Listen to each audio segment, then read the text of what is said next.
네, 우리 히브리서 11장 5절과 6절의 말씀, 우리 말씀을 가지고 하나님을 기쁘시게 하는 자 에녹이라고 하는 제목으로 우리가 함께 말씀을 나누겠습니다. 우리 지난주에 하나님이 기뻐하시는 예배자 네 번째 그 말씀으로 가인과 아벨의 제사에 대해서 말씀을 나누었습니다. 가인의 제사를 받지 않으신 것은 동물을 좋아하셔서 안 받으심도 아니고 하나님의 주권적 선택으로만도 안 받으심도 아니요.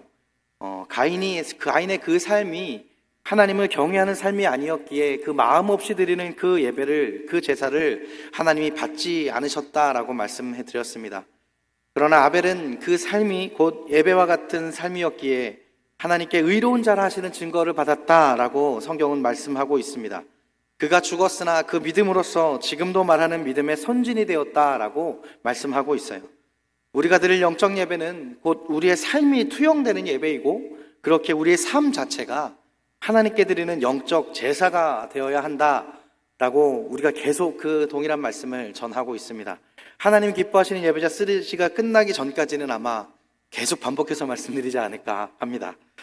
네, 오늘은 계속해서 하나님을 기쁘시게 하는 자라 하는 그 증거를 받은 에녹의 삶의 예배에 대해서 우리가 말씀을 좀 나누기를 원합니다. 이 말씀을 통해서 그 에녹과 같이 하나님이 기뻐하시는 예배자의 삶으로 살아가는 그 삶을 결단하시는 말씀의 시간 되시기를 간절히 소망합니다. 에녹을 준비하면서요, 참 어려웠던 게 뭐냐면 성경에 이 에녹에 대한 이야기가 정말 많지 않아요. 그렇다 보니 그 적은 그 안에서 이 에녹을 왜 하나님이 기뻐하시는 예배자라 하였는가, 또 그가 하나님과 동행함이 어떤 것인가 라고 하는 부분들을 우리가 함께 말씀을 나누고, 그 짧은 성경에 등장하는 그 짧은 본문 속에서도 하나님 우리에게 주시는 크고 큰 은혜가 있기를 간절히 소망합니다. 에녹에겐 특별함이 있습니다. 아까도 말씀드렸듯이 성경에 많은 기록이 없지만 또 하나는 특별한 사건도 사실은 없어요. 그렇기 때문에 성경에서는 단 두세 줄만을 기록하고 있는데 그 짧은 등장에도 강한 믿음의 삶을 살았던 인물이 바로 이 에녹입니다. 성경이 에녹을 아담의 7대손으로 기록하고 있습니다. 보통 7대손으로 기록한다는 것, 성경의 족보에서 7대손으로 기록한다라고 하는 것은 중요한 인물의 배치 중에 하나입니다. 분명 그 이유가 있을 것입니다. 그래서 오늘 이 본문을, 에녹을 우리가 함께 좀 찾아가 봤으면 좋겠습니다. 오늘 본문에서 에녹은 죽음을 보지 않고 하나님이 그를 옮겼다라고 말씀하고 있어요. 또한 그는 하나님을 기쁘시게 하는 증거를 받았다라고 말씀합니다. 아담의 7대 후손으로 태어난 사람, 그리고 그는 365세를 살다가 하나님께 들려 올라갔습니다. 창세기 5장 21절에서 그의 아들 무드셀라를 낳는 것을 기록하고 있어요. 그리고 그 무드셀라를 낳은 후에 300년을 하나님과 동행하며 살았다라고 성경은 기록하고 있습니다. 그 이후의 말씀인데 창세기 5장 22절과 23절의 말씀을 함께 읽겠습니다. 무드셀라를 낳은 후 300년을 하나님과 동행하며 자녀를 낳았으며 그는 365세를 살았더라. 에녹이 하나님의 어떠한 대단한 업적을 남긴 기록은 사실 기록하고 있지는 않지만, 그러나 그는 무드셀라를 낳았고 그 이후에 300년을 하나님과 동행했다라고 성경은 정확하게 말하고 있어요. 여기서 먼저 볼 것은 동행입니다. 그가 하나님과 동행했다라고 하는 거예요. 그가 하나님 앞에 거룩하게 살았다, 그가 신실하게 살았다라고 하는 성경의 많은 표현들을 넘어서서 그를 향해서 꼭 집어 얘기하기를 뭐라고 이야기하냐면 그가 하나님과 동행하며 살았다라고 기록한단 말이에요. 동행. 근데 또 이 시점이 언제냐면 무드셀라를 낳은 후에 하나님과 동행했다라고 성경은 기록하고 있어요. 오늘 본문을 살펴보면서 두 가지 질문을 던지면서 우리가 본문을 살펴볼 텐데요, 오늘 그 첫 번째 질문은 이것입니다. 에녹은 왜 무드셀라를 낳고서 하나님과 동행을 시작했는가라는 거예요. 동행이란 무엇입니까? 동행은요, 하나님과 동행하는 거예요. 그리고 이것이 곧 구원과 연결됩니다. 그 하나님의 구원은요, 하나님께서 하나님의 동행을 결정하신 사건입니다. 출애굽 사건을 보게 되면 하나님께서 애굽에서 핍박받는 그 백성들을 바로의 노예 상태로부터 구출하심으로 시작합니다. 그들을 광야로 불러내시고요, 우리가 익히 알고 있듯 그 광야, 아무것도 없는 그 광야의 그 황량한 땅에서 그 광야로 부르신 하나님은 그들 가운데 40년의 광야의 행군을 시작하십니다. 민수기 21장 민수기 9장 21절에 23절 말씀인데요. 혹시 구름이 저녁부터 아침까지 있다가 아침에 그 구름이 떠오를 때에는 그들이 행진하였고, 구름이 밤낮 있다가 떠오르면 곧 행진하였으며, 이틀이든지 한 달이든지 1년이든지 구름이 성막 위에 머물러 있을 동안에는 이스라엘 자손이 진영에 머물고 행진하지 아니하다가 떠오르면 행진하였더니 곧 그들이 여호와의 명령을 따라 진을 치며 여호와의 명령을 따라 행진하고, 또 모세를 통하여 이르신 여호와의 명령을 따라 여호와의 직임을 지켰더라 라고 기록한단 말이에요. 잠깐 띄어 남겨주시고요. 그들이 무엇을 따라요? 여호와의 명령을 따라. 이 한 절 안에서 여호와의 명령을 따라서 라고 하는 것들을 3번이나 반복하고 있어요. 그렇다라고 하는 건 뭐냐면, 그들이 움직이는 것도 그냥 움직이는 것이 아니라 여호와의 명령이 있어야만 움직일 수 있었다라는 거예요. 그것이 어떤 것인가? 먼저 그들이 계속해서 매일마다 움직이는 것이 아닌 것을 우리가 성경을 통해서 방금 확인했어요. 근데 우리가 목적지가 있다면 하루에 이동해야 하는 거리를 순적하게 완료하면서 가야 돼요. 그러나 이틀이든지 한 달이든지 1년이든지 기다리고 있었다라는 거예요. 무엇 때문에? 구름이 머물러 있는 동안에는 이라고 성경은 이야기합니다. 그 구름이 움직이지 않고 하늘에 그냥 떠 있는 그대로 있으면 그 이스라엘 백성도 움직이지 못하고 그 구름과 함께 그냥 머물렀다라고 하는 거예요. 구름이 아침부터 저녁까지 있다가 또 구름이 있어서 저녁이 되면 기다렸다가 또 아침이 되면 그 구름이 떠오르면 또 구름과 함께 출발하는 겁니다. 이스라엘 백성이 광야로 구원을 받고 하는 일이라고는 매일같이 구름을 쳐다보는 일이었어요. 보세요. 구름이 가는지 안 가는지를 땅을 보면 알 수 있어요? 그렇죠? 알 수 없어요. 하늘을 보아야 알 수 있는 거예요. 이스라엘 백성이 그 구름의 인도함을 받기 위해서 어떠냐면 하늘을 보는 시간들이 계속 많아진 거예요. 하루 종일 구름을 찾기 위해서 하늘을 보고 있는 거예요. 밤에는 불기둥을 쳐다보는 겁니다. 그리고 그것들이 움직이면 움직여야 했고 멈추면 멈췄어야 되는 거예요. 그대로 머물면 함께 머물러 있어야 하는데 하루든 이틀이든 한 달이든 1년이든 그 구름이, 그 불기둥이 움직이지 않으면 그대로 멈춰 있는 겁니다. 이게 생각하면 답답할 수도 있어요. 왜냐하면 언제 갈지 알 수 없고 또 목적지도 몰라요. 차라리 목적지라도 내가 알면 내가 찾아가서라도 가겠는데 목적지도 방향도 알지 못하는데 그 시간이 몇 년이요? 40년이라는 시간을 보낸 거예요. 40년 동안 광야에서 무슨 훈련을 받은 것이냐? 하나님과 동행하는 훈련을 받은 거예요. 하나님이 가라 하시면 간 거고 하나님이 가시면 간 거예요. 그들 가운데 40년의 훈련은 그 하나님과 함께 가는 훈련을 그들 가운데 받은 거예요. 그럼 결국 구원이다라고 하는 그것은 하나님과 동행하는 그 여정 자체를 이야기하는 것입니다. 내 마음대로 가는 게 아니에요. 내 목적대로 가는 게 아니에요. 하나님이 가야 가는 거예요. 에녹이 하나님과 동행을 시작했다라고 성경은 말하고 있어요. 그 구원의 여정이 에녹이 시작한 거예요. 에녹이 이 땅에 살았던 시간이 총 365년입니다. 기억하기 좋지 않습니까? 이게 바로 여기서 비롯된 거지 않을까요? 1년을 하루같이 살았다. 네. 참 웃음에 인색한 우리 성도님들이세요. 힘들어요. 상처받아요. 제가 트리플 A형인데 매번 설교할 때마다 상처받아요. 나름 여기 웃음이라고 써놨는데 네. 저만 웃고 있어요. 네. 그런데 에녹이 그 하나님을 따르고 의로운 사람이었다면 그의 삶이 365년의 기간이었으니 그러면 365년을 동행했다라고 성경에 기록해야 되잖아요. 근데 성경은 딱 구분지어서 몇 년이라고 이야기해요? 300년이라고 이야기해요. 그렇다면 그의 인생에 중요한 변화가 있었지 않았을까라는 걸 생각해 보게 되는 거죠. 그가 65세를 산 이후에 그 이후에 300년을 하나님과 동행했다라고 한다면 그의 65세 때 무슨 일이 있었나라는 거죠. 성경에서 딱 하나 말해요. 많이 등장하지 않는 중에 딱 하나, 바로 그의 65세 때 어떤 일이 있었냐? 그의 아들 무드셀라를 낳았습니다. 그의 나이 딱 65세 때 그의 아들 무드셀라를 낳아요. 그게 그의 인생의 최대 전환점이었을 것 같아요. 그의 인생에 65세 그의 인생에 무드셀라가 태어난 것이 에녹이 하나님과 동행을 시작하는 터닝 포인트가 된 시기이다라고 하는 거죠. 그렇다면 이 무드셀라가 누구인가? 무드셀라는 성경에서 가장 장수한 사람으로 알려져 있습니다. 무려 969세를 삽니다. 에녹의 나이가 65세 때 무드셀라를 낳고 하나님과 동행이 시작되어졌다라고 하는 것은 다른 말로 무드셀라의 탄생이 에녹의 인생에 지대한 영향을 끼쳤다라고 하는 거고, 도대체 무드셀라를 낳은 것과 하나님과 동행을 시작했다라고 하는 것이 어떠한 상관관계인가? 그 이유를 먼저 무드셀라의 이름에서 찾아보고자 하는데요. 이름에 그의 실마리가 있어요. 무드셀라의 히브리식 발음은 메투셀라흐라고 해요. 메투셀라흐. 이 뜻이 뭐냐면 창을 던지는 사람이에요. 창을 던진다라고 하는 것은 뭘 의미해요? 전쟁을 의미합니다.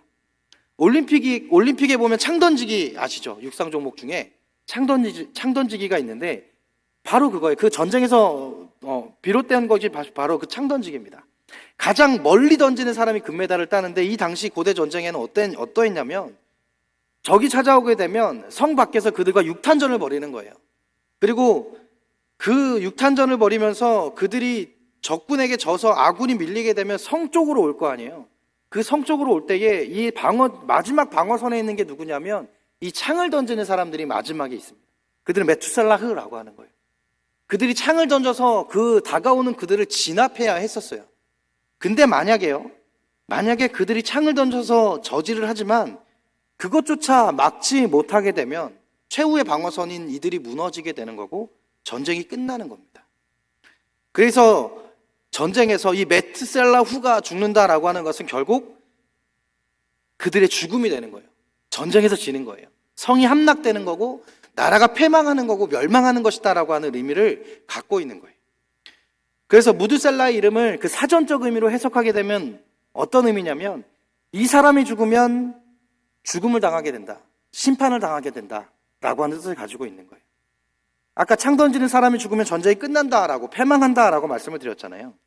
그렇다면 에녹이 무드셀라라고 그 이름을 지어야 할 만큼 큰 사건이 그 가운데 있었다라고 하는 거예요. 우리가 성경을 봐서 잘 알겠지만 이름에 그 뜻이 있잖아요. 그리고 그 이름에 역사에 초점이 있단 말이에요. 그렇다면 무드셀라의 이름조차 그것이 그냥 지나가는 것이 아니라 반드시 그 이름에 하나님의 뜻이 있다라고 하는 거죠. 그리고 그가 무드셀라라고 이름한 그때부터 에녹은 하나님과 동행을 시작했다라고 하는 여러 가지 초점이 하나로 모이게 됩니다. 이것은 다시 말하면 300년간 하나님과의 동행은요, 에녹에게 있어서 필연적으로 무드셀라와 연결시킬 수밖에 없다라고 하는 거예요. 갑자기 뒤집어지는 어떠한 사건이 있었을 것이고, 이 자녀가 죽으면 그 심판이 임한다기에 그가 하나님과 동행할 수밖에 없었던, 이름을 그렇게 지을 수밖에 없었던 이유가 있었겠죠.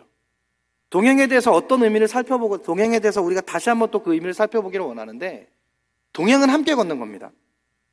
에녹은 하나님과 함께 동행하며 하나님과 함께 걷는 거예요.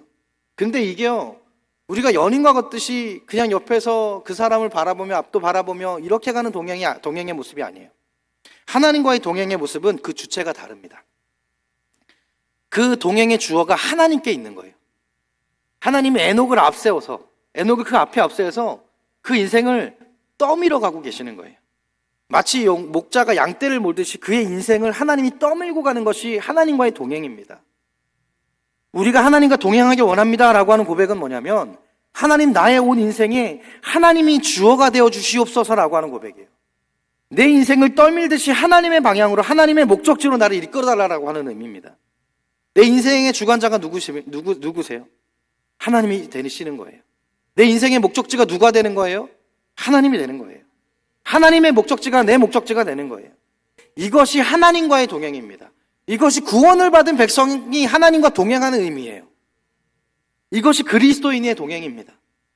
그의 인생의 주관자가 자신에서 하나님으로 뒤집어진 거예요. 언제? 65세 때. 그렇다면 다시 처음 질문. 에녹은 왜 무드셀라를 낳고서 하나님과 동행을 시작했는가? 우리가 아까 이 질문으로 시작했죠. 이 질문에 대한 답을 유다서에서 이렇게 이야기합니다. 유다서 1장 14절과 15절의 말씀입니다.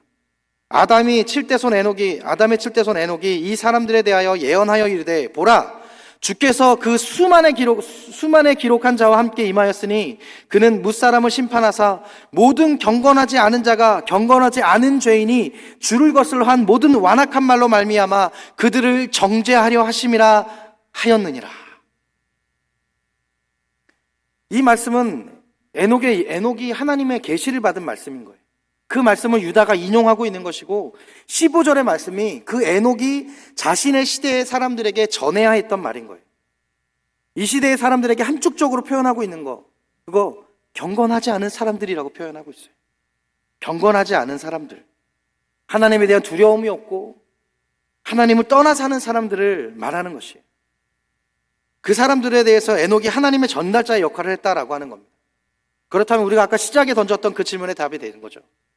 에녹은 왜 무드셀라를 낳고서 하나님과 동행을 시작했는가? 그것은 바로 하나님이 에녹을 통해서 하나님의 심판이 있을 것이다 라고 하는 것을 계시해 주셨기 때문입니다. 그는 알고 있었던 거예요. 그때가 언제예요? 바로 무드셀라를 낳았던 그때인 거예요. 그래서 그 하나님의 계시에 의해서 그 아들의 이름을 이 사람이 죽으면 심판을 당하게 될 것이다 라고 하는 그 무드셀라의 이름으로 짓게 된 것입니다. 그런데 이것을 다른 선지자들처럼 사람들에게 크게 선포하며 외치며 너희들이 돌아와야 된다라고 하는 우리가 알고 있는 성경의 선지자들처럼 그의 삶을 살았다라고 성경이 기록하고 있지를 않아요. 그래서 에녹의 삶은요, 그 하나님의 사람이 살아가는, 어찌 보면 지금 우리의 삶과 비슷한 삶을 살았을지 몰라요.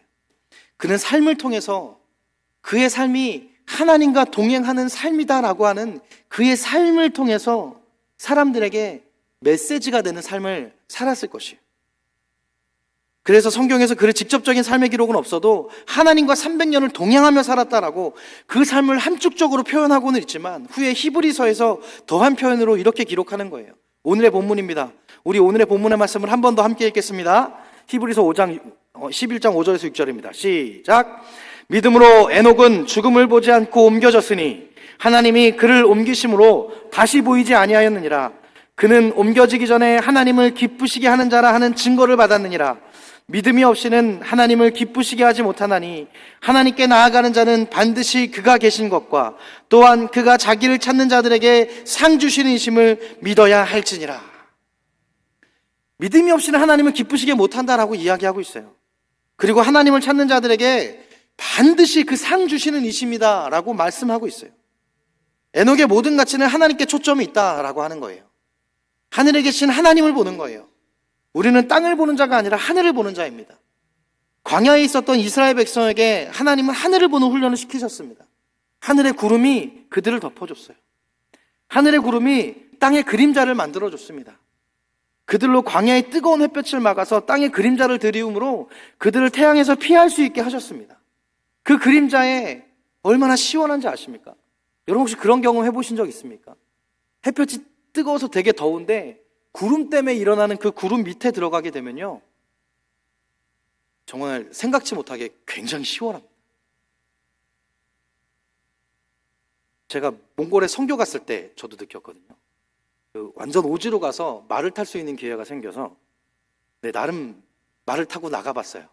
뭐 나가봤자 얼마나 나겠으면 여기서 저분도 못 나갔겠지만, 근데 너무 뜨거웠던 그때에 구름이 쫙 몰려와서 제가 서 있는 그 자리에만 그 그림자가 싹 지는데요, 그 안으로 싹 바람이 들어올 때 너무 시원한 거예요.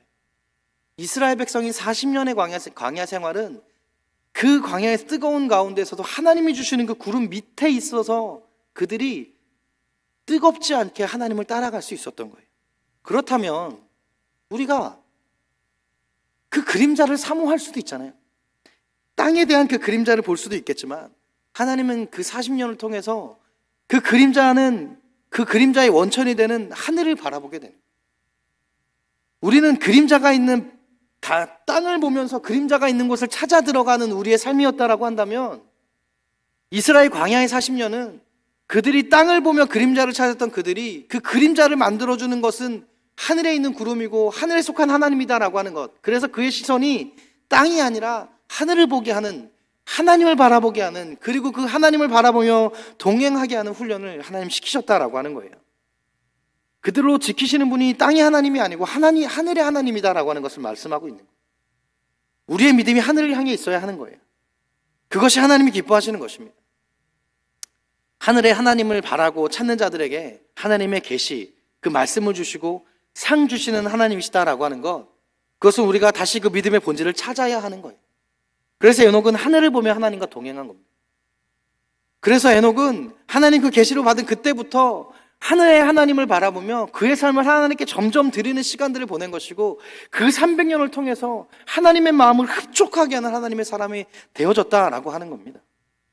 경거치 못한 자들의 땅에 그의 마음을 두지 않았어요. 하늘의 하나님께 그의 소망을 두고 하나님과 동행하는 300년의 시간을 산 겁니다.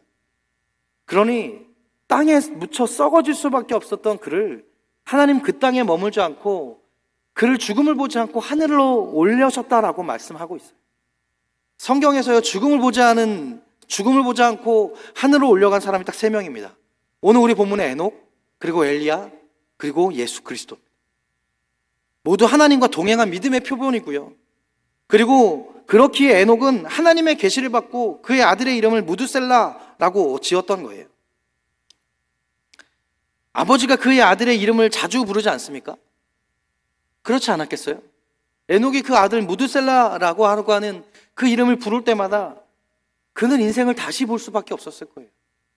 그의 아들의 이름을 부를 때마다 그는 하나님을 더욱더 바라볼 수밖에 없었을 거예요. 그러니 그렇게 그의 삶을 하나님께 드리는, 그의 삶을 드리며 애쓰는 삶을 살았을 것이고, 그의 삶 전부가 하나님과 동행하는 삶이 되었을 때 이것이 바로 에녹의 터닝 포인트가 됐을 것입니다. 성도님들의 삶의 터닝 포인트는 언제였습니까? 만약 기억이 나지 않는다면, 나에게 그런 체험이 없다면 오늘 그 터닝 포인트가 오늘이시길 소망합니다. 에녹과 같이 내가 땅을 바라보는 자가 아니라 하늘을 바라보는 시선이 나에게서 땅이 아니라 하늘로 시선이 옮겨지는 그런 영적인 터닝 포인트가 되기를 간절히 소망합니다. 그의 인생이 그리 길지 않았어요. 365년, 우리가 보기엔 되게 길잖아요. 근데 그 365년이 이 당시의 수명으로만 보면 약 3분의 1 정도의 수준이었습니다. 그러니 하나님이 그를 땅에서 하늘로 옮기겠다라고 하셨을 때, 하나님 저 아직 청춘인데요? 라고 할 수도 있었겠지만, 그러니까 웃음이 인색하시다니까요. 하나님이 그를 땅에서 옮기겠다고 하셨을 때 그가 땅에 미련이 있었겠습니까? 그의 수명이 끝난 것이 아니라 유한하기만 한 이 땅에서 이제 정말 무한한 하늘로 옮겨지는데, 그가 땅에 미련이 있어 하나님 저 조금만 더 있다 가겠습니다가 아니라 그가 하늘로 올려갈 때 정말 기쁨으로 가지 않았겠어요? 하나님과 동행하는 삶을 300년을 살았던 이가 이제 하나님 그 완전히 곁에 있겠다라고 하는 그 기회가 주어지고 그 일이 일어나는 이때 그가 하늘로 올라가는 모습, 그의 표정과 그의 마음이 우리는 감히 상상해 볼 수 있지 않겠습니까? 내 삶이 하나님의 기뻐하는 삶으로 변화되어지는 것, 내가 주님을 바라보는 것, 하나님과 동행하는 것으로부터 시작될 것입니다. 내가 하나님과 동행을 결정한 그때부터 시작될 것입니다. 그러나 내가 하나님과 동행을 결정하겠습니다라고 하는 그 고백이 내 가운데 있을 때에 그 고백은 나의 고백이 아닌 거 우리 너무 잘 아시지 않습니까? 하나님이 이미 나를 구원하셨고 너의 삶과 내가 함께 동행하겠다라고 하나님 이미 결정하셔서 나를 선택하여 부르셨기에 내 안에 성령께서 이제 내가 하나님과 동행하는 삶을 살기를 원합니다라고 하는 그 고백으로 나를 이끌어 주시는 거 아니겠냐고요. 그러니 이미 그것이, 그 고백을 하는 우리가, 그 마음에 다짐을 하는 우리가 이미 은혜이지 않습니까? 이 은혜를 매일매일마다 우리의 삶 가운데 누려가시는 우리 선의 영가족 되시기를 간절히 소망합니다. 우리 두 번째 질문입니다. 두 번째 질문은요, 그렇다면 정말 무두셀라가 죽으면 심판을 당하는가라는 거예요. 창세기 5장 25절에 무두셀라는 187세, 잘 보세요. 무두셀라는 187세에 라멕을 낳습니다.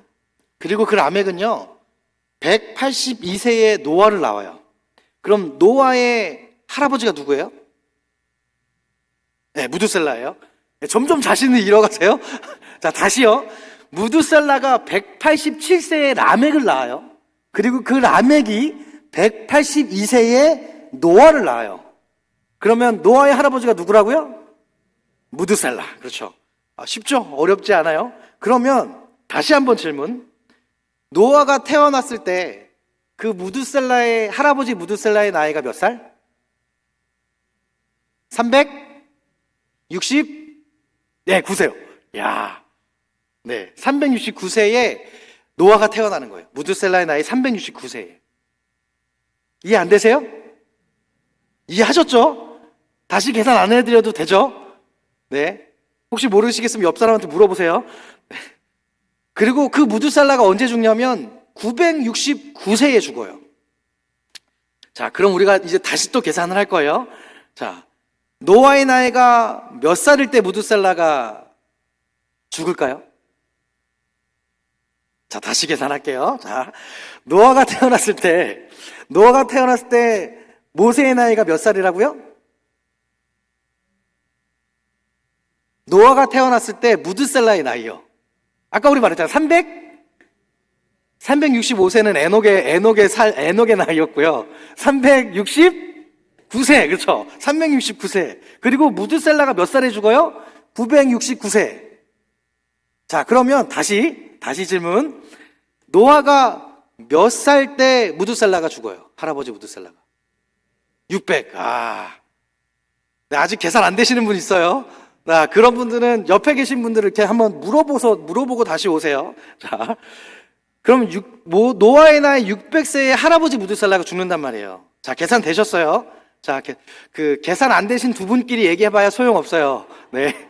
끝나고 성경 여기에 계산기 어플 펴셔갖고 그때 계산해 보시면 되세요. 자, 노아의 나이 600세에 그 할아버지 무드셀라가 죽어요. 근데 무드셀라의 이름의 뜻이 뭐였다고요? 사전적 의미의 뜻이 뭐였다고요? 그가 죽으면 심판이 온다라고요.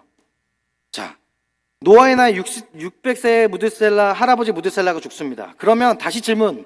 무드셀라가 죽으면 심판이 왔어야 되잖아요. 그렇죠? 우리 성경을 한번 찾아볼게요. 창세기 7장 11절입니다. 우리 말씀 띄워주시겠어요? 7장 11절부터 네, 죄송합니다. 네, 그게 없었군요. 우리 한번 말씀을 찾아보죠. 창세기 7장 11절에서 12절까지의 말씀입니다.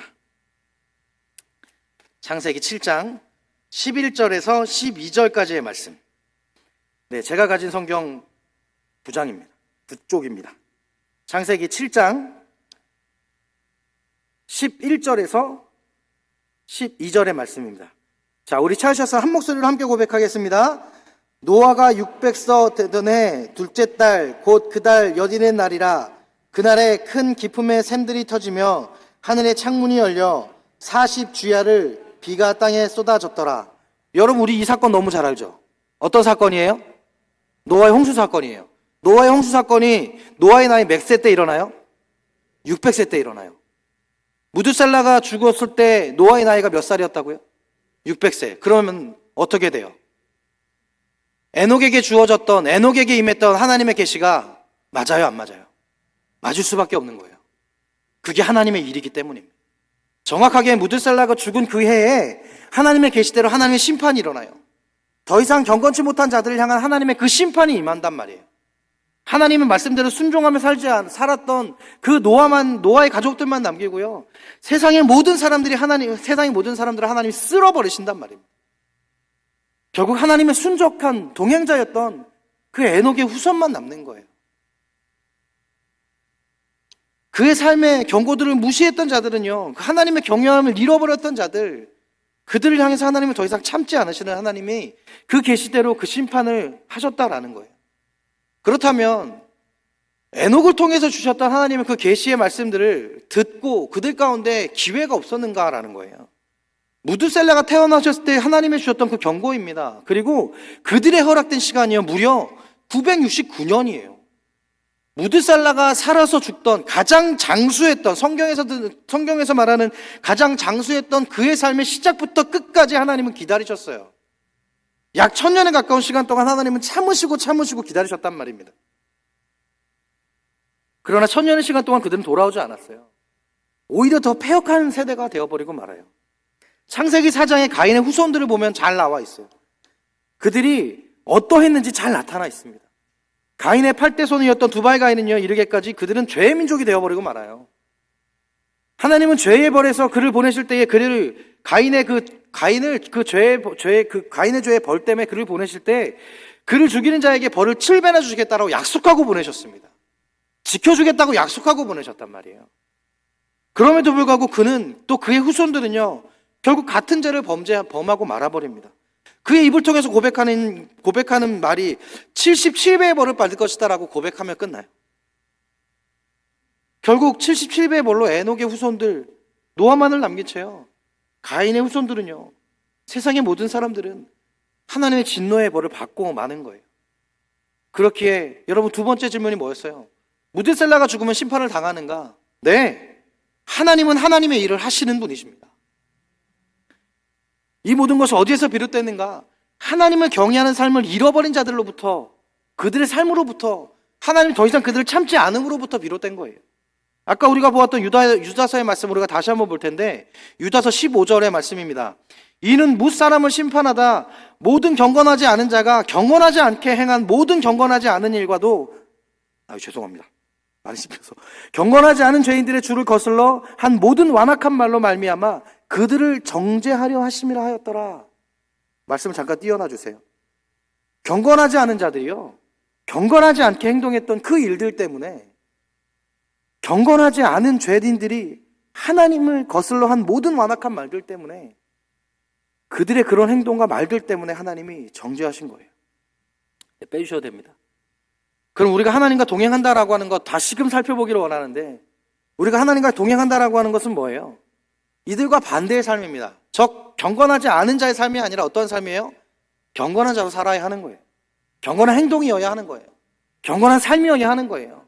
그 경건이 무엇이냐? 하나님의 마음으로 사는 겁니다. 죄인들의 완악한 마음들로 하나님을 거스른다라고 이야기하고 있어요. 여러분, 우리에게 말은 조심성이 있어야 돼요. 이 경건하지 않은 자들의 그 삶 가운데 하나님 꼭 집어 말씀하신 게 뭐냐면, 그 완악한 마음들, 완악한 말들을 이야기하는 거예요. 말의 권세가 있기에 우리의 입 밖으로 나오는 모든 말들은 하나님의 경건을 담아야 되는 겁니다. 내 말로 누군가를 정죄함이 있다면 그 마음에는요, 하나님의 마음이 있어야 하는 거예요.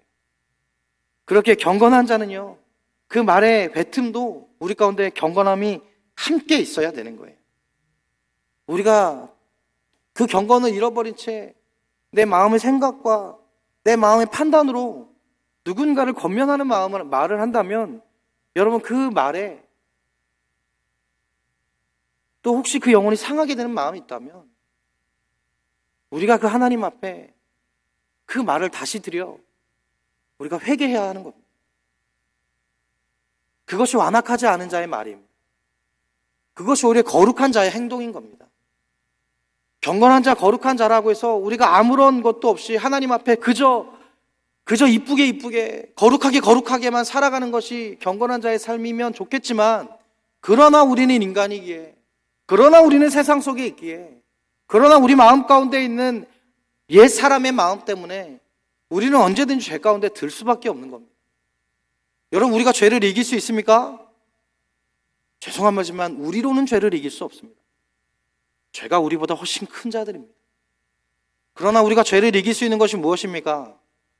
우리 가운데 하나님이 이미 선택하여 주신 그 성령이 있기에 우리가 죄를 이길 수 있는 것입니다. 그러니 우리가 세상 속에서 죄를 이기려 살려 하는 것은 내가 사는 것이 아니라 성령이 사는 것입니다. 내가 죄를 이기려 사는 그 삶이 경건한 삶이다라고 하는 것, 그것이 바로 동행함으로 성령이 내 안에 있어 하나님이 나를 그 앞에 두시고 내 모든 삶을 하나님이 이끌어 주시며 나를 그 하나님의 목적대로, 하나님의 방향대로 나를 이끄시는 것. 근데 그것이 성령으로부터 시작되는 거예요. 그러니 우리가 우리 마음 가운데 불안함이 있다면, 내 마음 가운데 하나님의 경건을 잃어버린 것 같은 마음이 있다면, 우리 간절함으로 엎드려야 돼요. 그리고 성령 앞에 간구해야 합니다. 하나님, 내 인생을 붙들어 주시옵소서. 내 안에 내주하신 성령님, 내가 죄가 죄인이조차 알지 못하는 때까지 내버려 두지 마시고, 그렇게 성경에 경건하지 않은 자로 하나님의 심판을 받는 자로 내버려 두지 마시고, 하나님, 나를 붙들어 주시옵소서. 내가 하나님 그렇게 주님 앞에 더욱더 간구함으로 내가 경건한 자가 되게 하여 주시옵소서라고 하나님 앞에 간구하는 믿음이 우리 가운데 있어야 하는 것입니다. 그리고 이것은 매일마다 우리 가운데 반복되어져야 되는 거예요. 이게 뭐예요? 로마서 말씀을 함께 나눌 때 함께 고백했던 것처럼 매일마다 그리스도의 복음을 우리가 다시 묵상하는 겁니다. 나를 구원하신 예수 그리스도의 그 복음을 내가 다시 묵상하는 거예요. 이것이 에녹의 삶이지 않았겠어요? 에녹의 반복되는 삶이었지 않겠습니까? 그가 하나님 앞에 동행하며 경건한 자의 삶이었다라고 성경을 기록한다면, 그가 하나님 앞에 우리와는 완전 다른 사람처럼, 완전 다른 세계의 사람처럼 매일마다 경건한 웃음을 지며 누가 상처를 줘도 헤헤 웃으며 지나갔던 그의 모습이 아니라, 그도 한없이 수도 없이 넘어졌겠지만 그러나 결코 포기하지 아니하고 하나님께 동행을 간구하며 하나님 나와 함께 해주시기를 간구하며, 내 아들 무드셀라의 그 이름을 부를 때마다 나도 저 심판에 있는 자가 되지 않기 위해서 하나님 앞에 부더히도 노력하며 그 인생의 삶을 드리며 간구하며 나아갔던 그의 삶이지 않았겠냐라는 거예요. 그렇다면 우리의 삶이 어떤 자의 모습이어야 되겠습니까?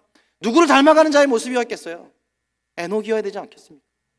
내가 에녹이 되기 위해서 에녹과 같이 내가 하나님 앞에 경건한 자로 하나님과 동행하며 살아가는 사람의 삶이어야 되기를 간구하며 나아가야 되지 않겠습니까?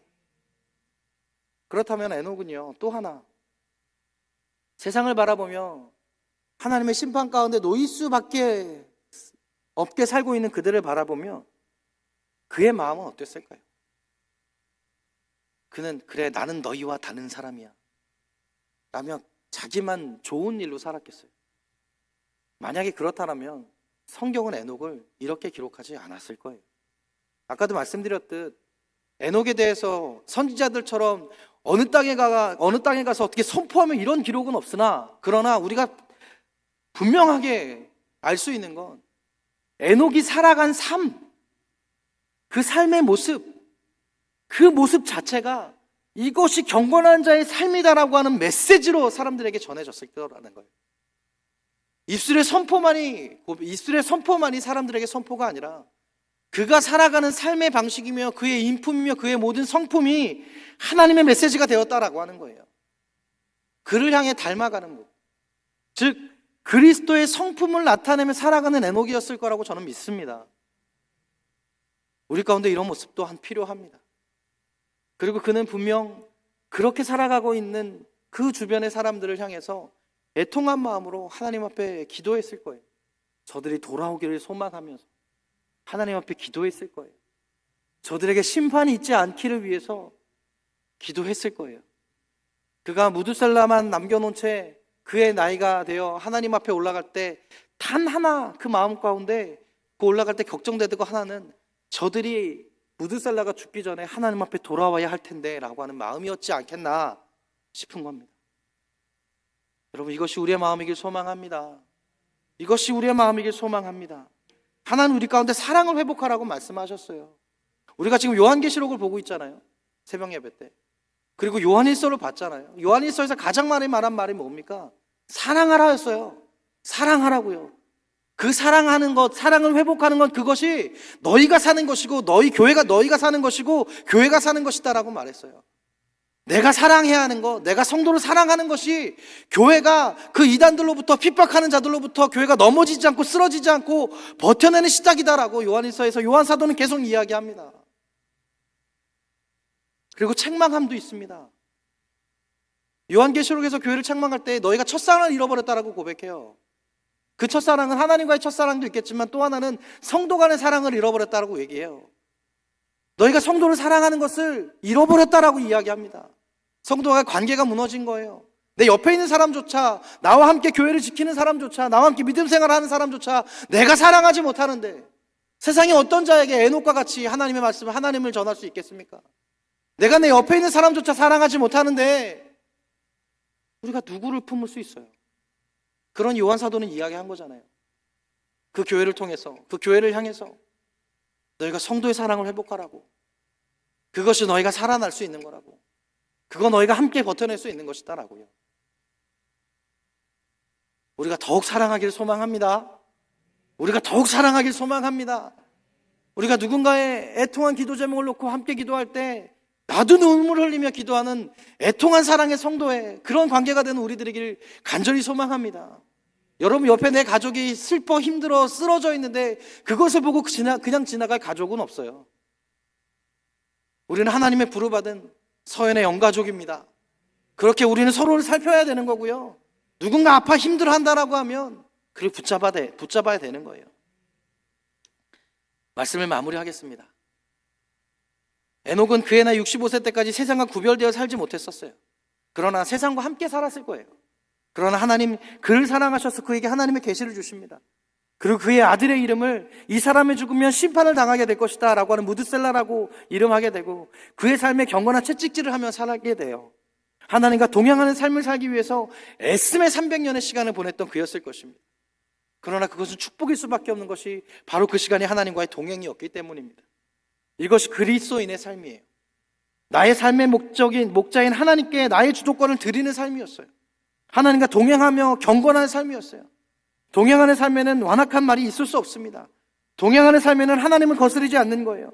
하나님과 동행하는 서연의 영가족 되시기를 간절히 소망합니다. 서로 사랑하며 진실된 영가족 되시기를 간절히 소망합니다. 그러니 나만이 에녹이 아니라 우리가 에녹이 되어지기를 간절히 소망합니다. 그것을 꿈꾸며 나아가는 우리 되길 소망하고, 우리 교회가 에녹이 되어서 저 세상을 바라보며 에녹과 같이 저 세상 가운데 저들이 하나님의 심판 가운데 있지 않기를 간절히 소망하며, 그들 가운데 우리의 삶으로 하나님의 메시지를 전할 수 있는 우리 서영교회가 되기를 간절히 소망합니다. 간절히 소망합니다.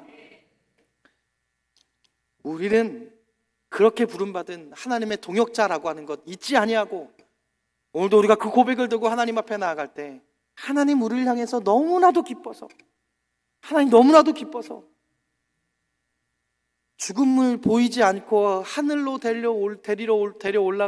올린 성경에 기록된 그 세 명과 같이 우리도 하나님 앞에 그 기쁨을 드리며 나아갈 수 있는 귀한 서연의 영가족 되시기를 예수 그리스도 이름으로 간절히 축원합니다. 우리 세 가지의 기도 제목, 세 가지의 결단 제목, 우리 말씀을 기억하면서 함께 고백하겠습니다. 우리 첫 번째 기도 제목입니다. 나의 주권을 하나님께 드림으로 나의 온 삶이 하나님을 향하여 나아가는 동행의 삶이 되게 하여 주옵소서. 우리 두 번째입니다. 내주하시는 성령님, 내 안에 완악한 마음을 아시오니 나의 죄를 자복하고 하나님 앞에 통곡하며 완악한 마음을 회개할 수 있는 지혜 기도와 결단을 주옵소서. 우리 세 번째입니다. 경건한 자에게 주시는 사랑을 더하셔서 우리 서연교회가 하나님을 더욱 사랑하고 성도를 더욱 사랑함으로 교회를 향한 사랑이 풍성하게 넘쳐나는 따뜻한 교회로 성장할 수 있도록 하여 주옵소서.